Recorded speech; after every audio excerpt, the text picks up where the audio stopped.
Good morning. Welcome to the garden. Thanks for coming out yet again in this weather. I'm tired of it. I don't know about you, but I've had it.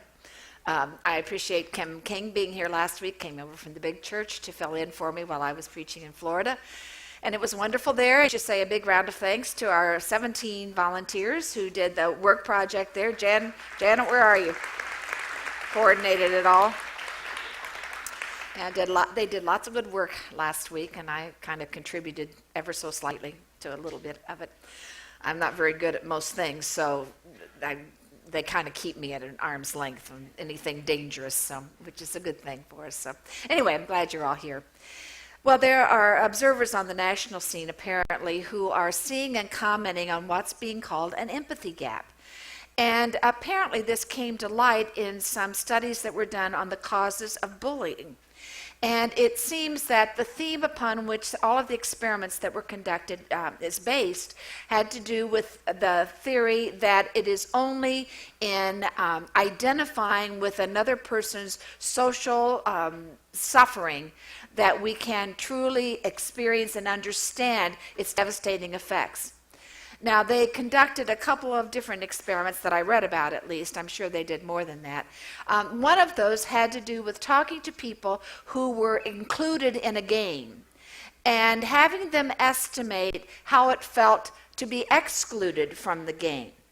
And what they found is that those who were included consistently underestimated the pain of those who had been left out of the game. Another one of the experiments they did had to do with dealing with people who had been bullied or who had consistently been excluded in their life, and asking them about their ability to identify with those others who had also been excluded or had been bullied, compared to folks who hadn't had those same experiences. And what they found was those who shared experiences that were similar to what others were going through showed considerably more empathy than those who hadn't had that experiment.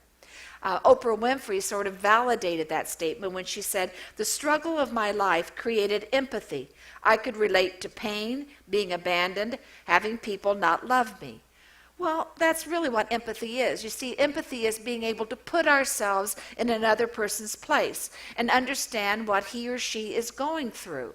And it's a matter of feeling some of the pain that that person is feeling as well. But that causes me to wonder whether or not we have to go through some of those experiences in order to really understand what another person is going through. In other words, is Oprah able to say that she is a person of empathy because of what she went through, or can we still be people of empathy if we haven't had similar experiences? Well, if we look at the definition of empathy in Merriam-Webster Dictionary, I think there gives us some hope, because it seems to say that we all have the capacity for empathy, and it's something that we can grow and develop. Now, in kind of vague form, this is how it describes empathy. It's the action of understanding, being aware of, being sensitive to, and vicariously experiencing the feelings, thoughts, and experiences of others, of another person, without having those feelings fully communicated in an explicit manner. It's sort of like that sixth sense, that intuitive kind of thinking that we sense that people are carrying something around with them. And so what that says to me is that we can be sensitive enough to those. We don't necessarily have to go through what somebody else is going through to care about them and to have empathy for them. Now, those who are talking about the empathy gap would challenge that assumption, I think, a little bit, because one of the things they talk about is the growing gap that exists between the rich and the poor in our country. And this inequality is to the point that the rich can't really understand what those who are less fortunate are dealing with, nor can the less fortunate understand about the life of the rich. And so it creates a problem. Now, obviously, I always have difficulty whenever you hear those kinds of terminologies, because it sounds like we're stereotyping, and you can't do that. It never works to try to categorize a whole group of people at 100%. It just doesn't work that way. But part of the reason this topic is coming up for conversation is the concern that people have when there is this inequality in our society. Because when that happens, there tends to be some rising resentment between the two groups and the inability to understand the other group. And sometimes there is cruelty that's inflicted on usually the less powerful by the more powerful, typically inflicted on the poor by the rich. And when that happens, that means that there is this sense of people getting dehumanized, and then they don't have the character development, the positive character development that we would hope to see, and they wind up dehumanizing other people and treating people like objects rather than part of God's creation. Stanley Saunders and Charles Campbell tried to kind of summarize, I think, this whole disparity with these words. Our growing capacity to look the other way when confronted by poverty in the public sphere leads us to accept not only the segregation of our neighborhoods and public places, but also the segregation of our consciousness and being. When we close the door or turn away from the stranger, a door closes in us as well. Well, I fear that when that happens, the door that closes in us is the door of our heart, wherein lies empathy and compassion. And yet I have to say I fully understand what it's like if we really give so much of ourselves and try to help someone else and try to be compassionate and show empathy for all of those whom we encounter, because it can feel totally overwhelming. And when we look at it on the grand scheme of things, there seems to be so much that we can feel helpless, as though there's absolutely nothing we can do to contribute to making anything better. And frankly, that's not the point today, because I believe that every one of us as an individual can make a difference. And we've talked about this love revolution. We've been talking about that all this year, of what it's like for us to come together and each in our own way do what we can to be more loving, kinder people in this world. And I am convinced that that truly will make a difference. It will change things in great ways and in small ways. And I think that's basically what the Bible passage we have for this morning is talking about. Now, no one knows exactly who wrote 1 John or why it was written. There's some assumption that maybe it was a sermon that was delivered to people to try to encourage them to be better followers of Jesus. But there's nothing specific that we can know about that. But let's look at it first, and then we'll unpack it a little bit. My beloved friends, let us continue to love each other, since love comes from God. Everyone who loves is born of God and experiences a relationship with God. My dear, dear friends, if God loved us like this, we certainly ought to love each other. No one has seen God ever. But if we love one another, God dwells deeply within us, and God's love becomes complete in us, perfect love. Now, the way I understand this is that you and I are loved by God, totally and completely, in a way that we probably can't even begin to comprehend what it's like to be loved that much. But I believe because God loves us that much, God has also planted seeds of love within us. And it's a matter of our living out that love in our world. And we show that, we do that by how we treat one another. It has to do with treating other people with dignity and respect and honoring the worth of every other person as an individual. It has to do with becoming more sensitive to the feelings and the situations that other people are going through. It shows itself in deeper care and compassion for other people. And it can change the world to become more inclusive and a more just world in which to be. Now, if you've heard me say this once, you've heard me say it 100, including a couple weeks ago. But what happens to one of us happens to all of us. And when we don't understand that we share this common bond of humanity, that we are really yoked together with one another, when we don't understand that, a gap grows between us, and we see others as totally separate from us, and people who are basically irrelevant to our lives. And that's not the way it works. But if that gap actually happens, what can you and I do to narrow the gap? What changes can we make? What can we do? Now, this will sound like a non sequitur, but hang in there with me because it really does fit, at least in my mind. well, I guess it was in December. I went to see Straight No Chaser, a concert, and I don't know if you know that group or not. It's an a cappella men's group out of IU.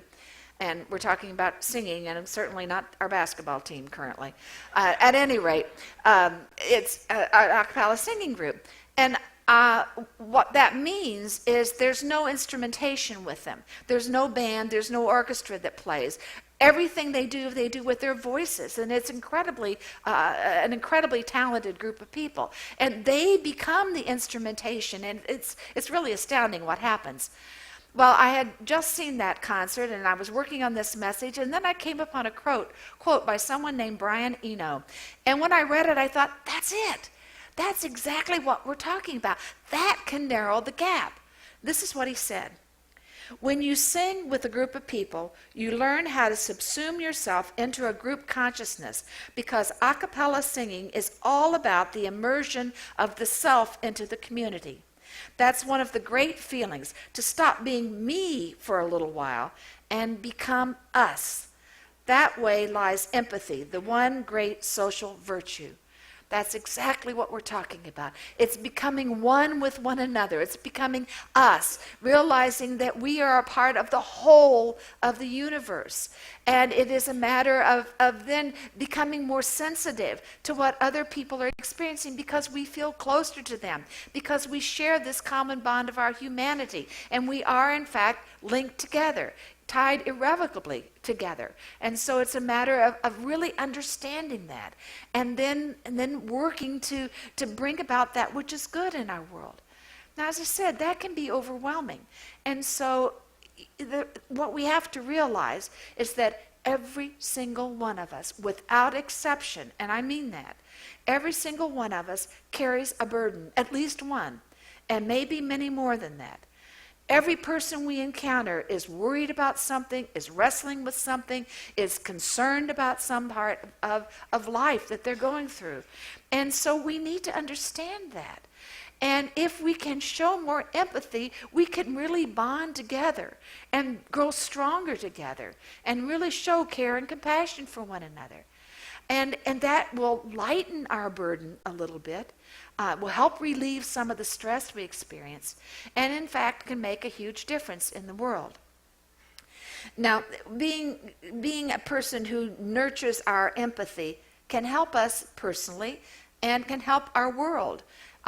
It certainly does help us in our relationships, within our close circle of friends, but certainly beyond that as well. Now, let me give you a kind of a mundane example of what I'm talking about, and you understand that most Sundays when I stand here, I'm talking to McCoy way more than I'm talking to you. So, this may not have anything to do with you, but I'm sharing it anyway. Suppose we're in a store, and there's a clerk there who isn't a warm, fuzzy clerk, not really being terribly helpful to us. And we probably have some choices to make as to how we're going to respond to that. We can either decide we're going to be cold and unloving too, or we can do something different. Well, I wonder what would change if we took a moment or two and paused to think about what that other person might be going through. We don't know. We don't know exactly. Maybe he or she's dealing with an illness. Maybe a child is worrying them to death. Maybe they're working 2 or 3 jobs to try to make ends meet in their life. And if we stop to think about some of the struggles that somebody else may be experiencing, we might be a little kinder in our interactions. Or take another mundane example. Suppose we have a dispute over a bill. And so we need to call a company, and we get a customer service representative. And sometimes those aren't the most pleasant conversations in the world if we try to get things straightened out.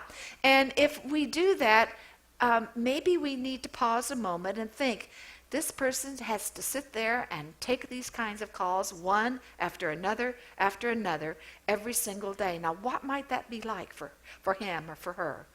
And really try to put ourselves in that place and understand a little differently. And well, those are silly kinds of things I'm offering, but if we just stop to think just a moment about what somebody else might be going through, we will be a little more patient, a little more loving, a lot kinder, and certainly, I think, present a lot more joy in that situation. And who knows, our whole dilemma might get resolved more easily than we ever thought possible.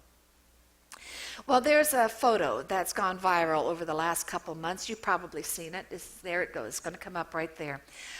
Another rider on the train actually took this picture of a black guy who fell asleep on the shoulder of a Jewish man. And the rider actually asked if he wanted them to wake up the guy who was asleep. And the Jewish man said, "He must have had a long day. Let him sleep. We've all been there, right?" You see, he understood the common bond. We've all been there. Well, there was a lot of hubbub over this particular photo, and so finally the Jewish man gave a longer response, and he acknowledged the fact that some people saw them as very separate humans instead of seeing that we were all part of this humanity together. He said this: "Maybe the photo wouldn't have become so popular if people were seeing a Jewish man with a yarmulke and a black man in a hood, and because they might not necessarily correlate the two. But there's only one reason I didn't move and let him continue sleeping, and that has nothing to do with race. He was simply a human being who was exhausted, and I knew it and happened to be there and have a big shoulder to offer him." Well, that's exactly what I'm talking about. That's empathy, understanding the plight another person is going through, and offering whatever we can of ourselves to help them. That's exactly what we're talking about. So I guess I just have one question for us to consider. If we had been that man on the train, what would we have done?